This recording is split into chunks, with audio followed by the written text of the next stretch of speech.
Chapter 3. Canada. Musk's great escape to Canada was not well thought out. He knew of a great uncle in Montreal, hopped on a flight and hoped for the best. Upon landing in June 1988, Musk found a pay phone and tried to use directory assistance to find his uncle. When that didn't work, he called his mother Colette. She had bad news. May had sent a letter to the uncle before Musk left, and received a reply while her son was in transit. The uncle had gone to Minnesota, meaning Musk had nowhere to stay. Bags in hand, Musk headed for a youth hostel. After spending a few days in Montreal exploring the city, Musk tried to come up with a long-term plan. May had family scattered all across Canada, and Musk began reaching out to them. He bought a countrywide bus ticket that let him hop on and off as he pleased for $100, and opted to head to Saskatchewan, the former home of his grandfather. After a 1,900-mile bus ride, he ended up in Swift Current, a town of 15,000 people. Musk called a second cousin out of the blue from the bus station and hitched a ride to his house. Musk spent the next year working a series of odd jobs around Canada. He tended vegetables and shoveled out grain bins at a cousin's farm located in the tiny town of Waldeck. Musk celebrated his 18th birthday there, sharing a cake with the family he'd just met and a few strangers from the neighborhood. After that, he learned to cut logs with a chainsaw in Vancouver, British Columbia. The hardest job Musk took came after a visit to the unemployment office. He inquired about the job with the best wage, which turned out to be a gig cleaning the boiler room of a lumber mill for $18 an hour. "You have to put on this hazmat suit and then shimmy through this little tunnel that you can barely fit in," Musk said. "Then, you have a shovel and you take the sand and goop and other residue, which is still steaming hot, and you have to shovel it through the same hole you came through. There is no escape. Someone else on the other side has to shovel it into a wheelbarrow. If you stay in there for more than 30 minutes, you get too hot and die." 30 people started out at the beginning of the week. By the third day, 5 people were left. At the end of the week, it was just Musk and 2 other men doing the work. As Musk made his way around Canada, his brother, sister, and mother were figuring out how to get there as well. When Kimball and Elon eventually reunited in Canada, their headstrong, playful natures bloomed. Elon ended up enrolling at Queen's University in Kingston, Ontario, in 1989. He picked Queen's over the University of Waterloo because he felt there were more good-looking women at Queen's. Outside of his studies, Elon would read the newspaper alongside Kimball, and the two of them would identify interesting people they would like to meet.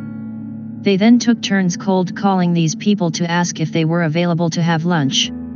Among the harassed was the head of marketing for the Toronto Blue Jays baseball team, a business writer for the Globe and Mail, and a top executive at the Bank of Nova Scotia, Peter Nicholson. Nicholson remembered the boys' call well. "I was not in the habit of getting out of the blue requests," he said. "I was perfectly prepared to have lunch with a couple of kids that had that kind of gumption."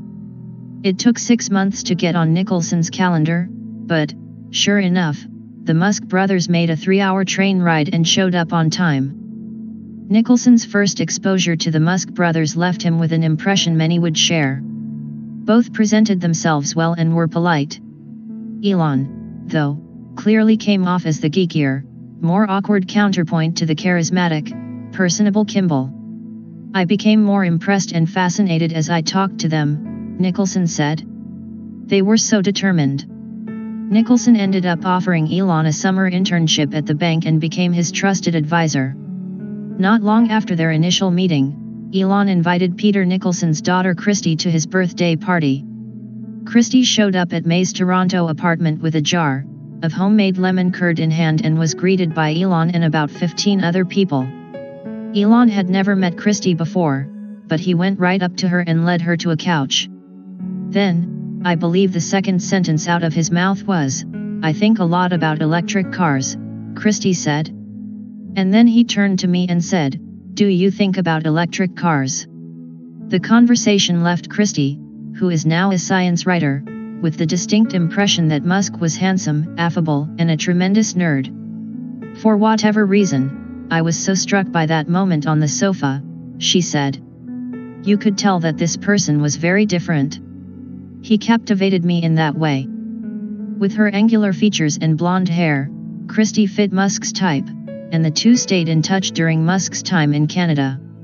They never really dated, but Christie found Musk interesting enough to have lengthy conversations with him on the phone. One night he told me, if there was a way that I could not eat, so I could work more, I would not eat. I wish there was a way to get nutrients without sitting down for a meal. The enormity of his work ethic at that age and his intensity jumped out. It seemed like one of the more unusual things I had ever heard.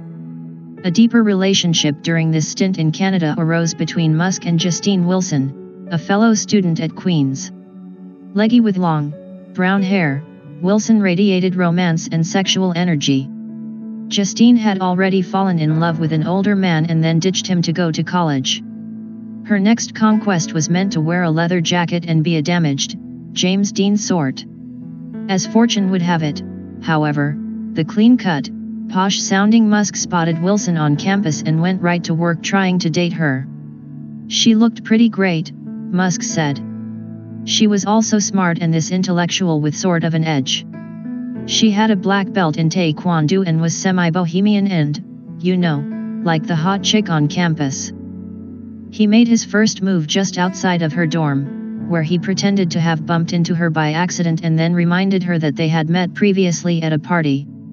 Justine, only 1 week into school, agreed to Musk's proposal of an ice cream date. When he arrived to pick up Wilson, Musk found a note on the dorm room door, notifying him that he'd been stood up. It said that she had to go study for an exam and couldn't make it and that she was sorry, Musk said.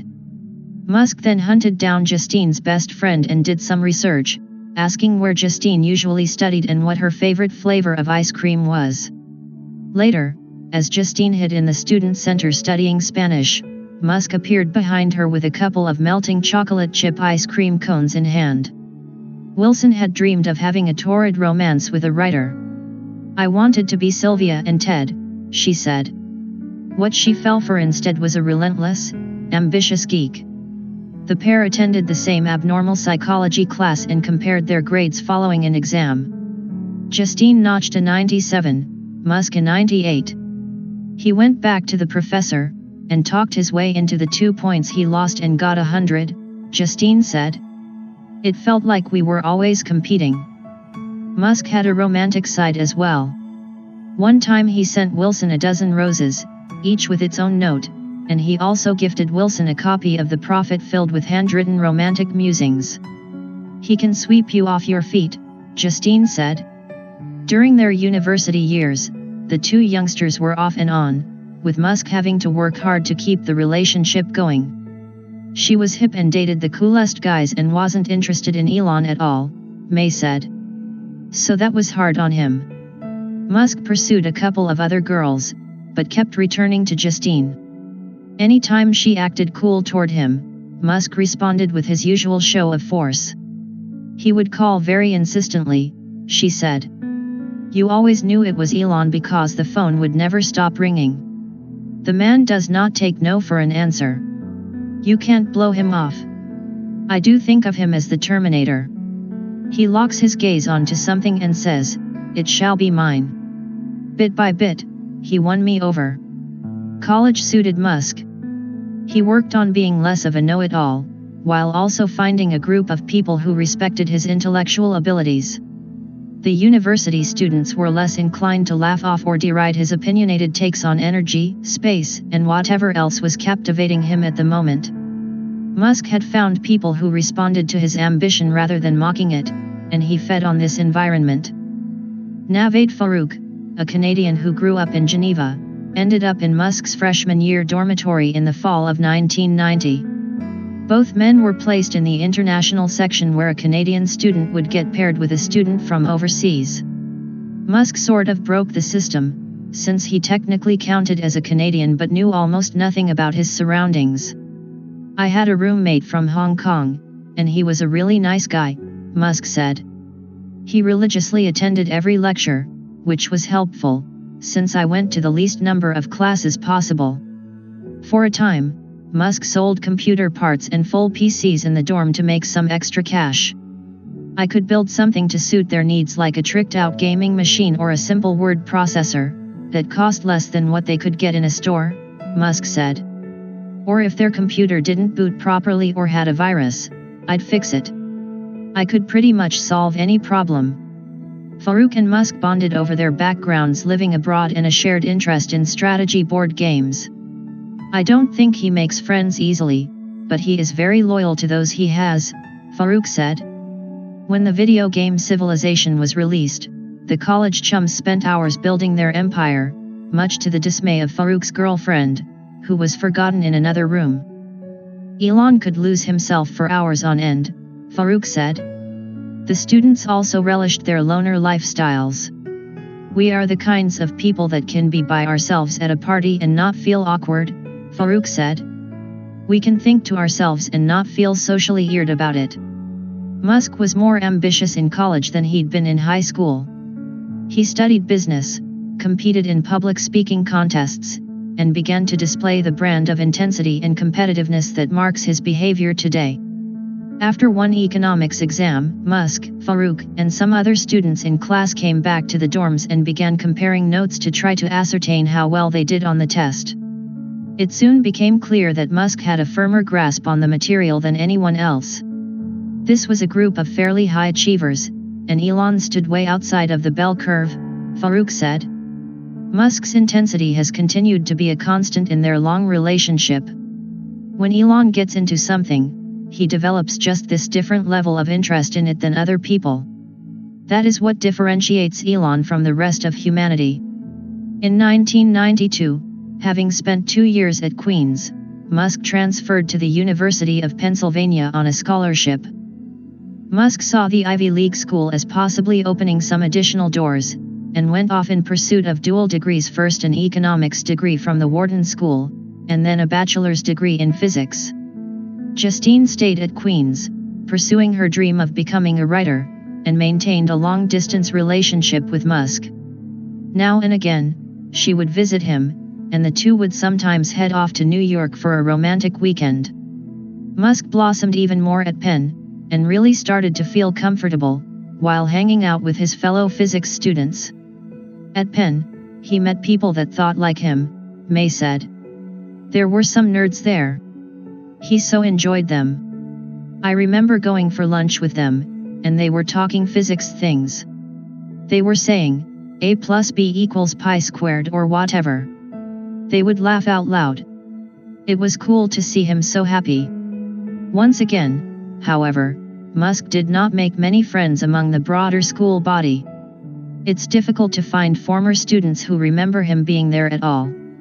But he did make one very close friend named Adio Resi, who would go on to be a Silicon Valley entrepreneur in his own right, and is to this day as tight with Elon as anyone. Resi is a lanky guy well over 6 feet tall and possesses an eccentric air.